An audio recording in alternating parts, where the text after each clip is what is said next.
ಸ್ಕೂಟರ್ಗೆ bike ಡಿಕ್ಕಿ ಹೊಡೆದು scooter ಸವಾರ ಯುವಕ ಮೃತಪಟ್ಟು ಯುವಕನ ತಂದೆ ಗಂಭೀರವಾಗಿ ಗಾಯಗೊಂಡ ಘಟನೆ ಕಾಸರಗೋಡು ಜಿಲ್ಲೆಯ ಬಂದ್ಯೋಡು ಪೆರ್ಮುದೆ ರಸ್ತೆಯ ಪೆರಿಯಟ್ಕ ಎಂಬಲ್ಲಿ ಸಂಭವಿಸಿದೆ. ಚಿಪ್ಪಾರು ಬಾಯರು ನೆತ್ತರಗುಳಿ ನಿವಾಸಿ 25 ವರ್ಷ ಪ್ರಾಯದ ಎನ್ ಕಿಶನ್ ಮೃತಪಟ್ಟ ಯುವಕನಾಗಿದ್ದಾನೆ.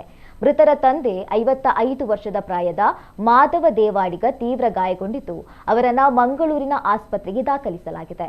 ಕಿಶನ್ ಚಲಾಯಿಸ್ತಾ ಇದ್ದ ಸ್ಕೂಟರ್ ಹಾಗೂ ಮುಂಭಾಗದಿಂದ ಬಂದ ಬೈಕ್ ಡಿಕ್ಕಿ ಹೊಡೆದು ಈ ಅಪಘಾತ ನಡೆದಿದೆ. ಡಿಕ್ಕಿಯ ರಭಸಕ್ಕೆ ಸ್ಕೂಟರ್ನಿಂದ ರಸ್ತೆಗೆ ಬಿದ್ದು ಗಂಭೀರ ಗಾಯಗೊಂಡಿದ್ದ ಕಿಶನ್ ಮತ್ತು ಮಾಧವ ದೇವಾಡಿಗ ಅವರನ್ನ ಕೂಡಲೇ ಆಸ್ಪತ್ರೆಗೆ ದಾಖಲಿಸಿದರೂ ಕಿಶನ್ ಅವರನ್ನ ರಕ್ಷಿಸಲು ಸಾಧ್ಯವಾಗಲಿಲ್ಲ. ಕುಂಬಳೆ ಪೊಲೀಸರು ಪ್ರಕರಣ ದಾಖಲಿಸಿ ತನಿಖೆಯನ್ನು ನಡೆಸುತ್ತಿದ್ದಾರೆ.